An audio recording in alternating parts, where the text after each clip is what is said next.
Ooh, this is a really common one that I see a lot, Joe. So I'm really curious what you might think about this.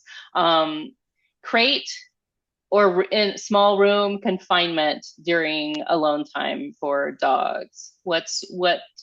People are always asking me, or sometimes coming to me with this with the assumption that I'm going to say, put your dog in a crate. And so sometimes they don't even ask; they're just assuming that they're going to need a crate to put their dog in. So, what do you say when your clients or potential clients talk to you about crates or confinement during alone time? I'm not a huge fan of crates. It ruined my girl. She, as well as separation anxiety, became claustrophobic. Oh gosh, yeah. So the confinement was horrific for her. But when you have a puppy, you need to contain them because otherwise they pee, poo, and chew. So it's, I'm not a great fan for the reason that if you're scared, but you're trapped in a tiny, tiny space, it just makes things worse. Sometimes when you're anxious, we pace the room, we walk around, and that can help us feel a bit better. And dogs are the same. So again, they need moving around because actually that physical movement can sometimes reduce down that anxiety level to a point. It might not get rid of it, of course, but if you're really trapped and scared, it just makes it doubly scary, in my view.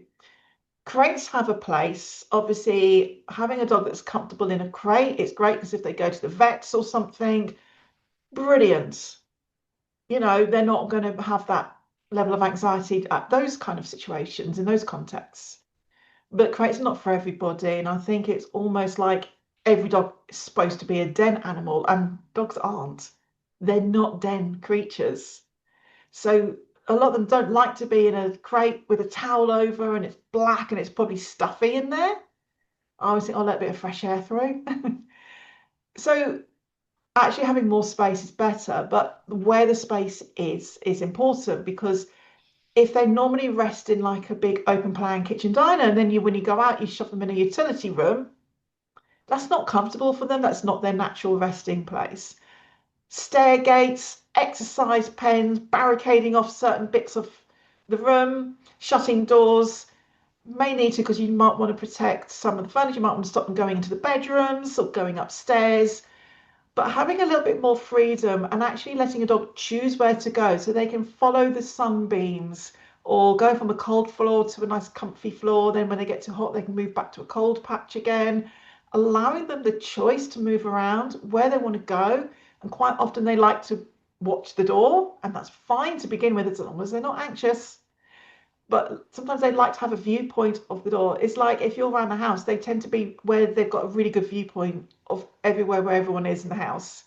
And it's the same thing. So if you shove them in a different area, they're not going to like it as much. And we want to set the dog up for success. So confinement, more room is better as long as it's safe. Right. And I always say, if you live on a busy road, you want a barrier, a stair gate before the front door, unless you live in the Yes. middle of nowhere and you can open the front door. And if they rush out, it doesn't matter. But most people don't live like that. So having a stairgate is better than a solid door, but having them access to the room, like my girl, she has access to downstairs. She doesn't have access upstairs because I don't want her in the bedrooms. I don't want her on the stairs. She did pee on my bedding once, so no, that stops. So it's, I find crates are not the enemy. I think if they have a crate, keep the door open so they have a choice to go in and out. Now, there are exceptions. I worked with a rescue dog. They've been in the rescue kennels for a while, and the kennel was its safe zone. Mm-hmm. So we worked open, have the crate door up. I said, look, we'll open a crate door, but we'll have a camera on it. But the door was open, and the dog chose to go into the crate for the duration it's settled, but it could come out again. And actually, that was probably about my only case where a dog preferred a crate.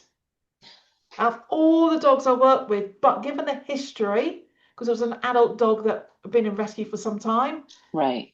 that was its safe zone. And so again, it's letting your dog choose. But generally, a lot of the old-fashioned advice is just shove the dog in a crate. They'll get over separation anxiety. I found the opposite to be true. Yeah. Crates, confinement anxiety and separation anxiety sort of tend to travel in a pair, is sort of the way I think about it. And so, and it's hard to say which comes first, the chicken or the egg. I mean, if a dog has some separation related issues, and the typical advice certainly that I was told was put your dog in a crate. Don't ever leave your dog alone in the house without a crate. That was what I was told about my dog with separation anxiety. They didn't tell me she had separation anxiety, and they may not have known. And it turned out, she hurt herself in that crate. And so trying to get out. So if you're already anxious about somebody leaving and then you're stuck in this really small space, it's not uncommon to associate then that space with the scary thing as well. And so, likewise, if the dog comes with a larger version of confinement distress, like, oh, I don't like being in a small enclosed space, or they may never have been exposed to that, and suddenly we're just putting them in there and expecting them to be okay. Because that's also a skill that's learned by dogs, is being okay in a small space and crating. So they may then develop separation related issues because they're experiencing separation only when they're in this small area that they don't like. And so, yeah, for puppies, for adolescents, I tend to use X pens for my own dogs, and I recommend that folks do that so you can have a space that's a little bit bigger than normal, and you baby proof it, for lack of a better word, so they can't get into any trouble. There's nothing they can do there, and really help them be successful in that larger space. Or sometimes it's just as simple as closing the doors to the rooms that you don't like, or a baby gate. Actually, my dog stays in. I have one dog who stays in this room. I just put up a little baby gate, and he's comfortable in there. And man, having dogs who respect baby gates is also, because both of my dogs could jump over them easily. They just don't. I shouldn't say that out loud because they might hear me, but no, don't tell, don't tell.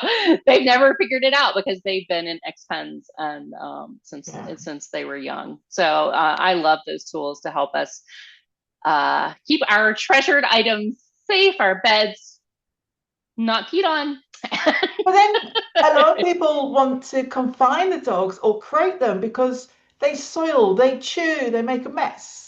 Now, Ah, yes, excluding tiny, tiny puppies who naturally would just do that anyway when they're awake. But right, we're not going to leave the dogs long enough to make those messes, to chew right. things, because we're That's a not going thing to of the let them past. get in that anxious state. Yes, So yes, actually, you're always going to be home before they even think about peeing, pooing, right, chewing. right. And I There think is that no is distraction. There is no need to confine them because we're not going to let right, them. They were only doing it because they were petrified. We're not going to right, let them feel petrified again.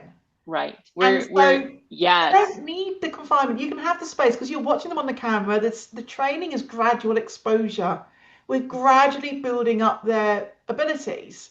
So they're not going to get to the point where they're soiling, they're defecating. So I mean, we take the dogs where they are and we figure out what works for them. And this is again the beauty of working with a trainer like us, is that we've seen all kinds of different things like that. So we have the benefit of other people's problem solving around that as well, and we've seen what works and what doesn't. So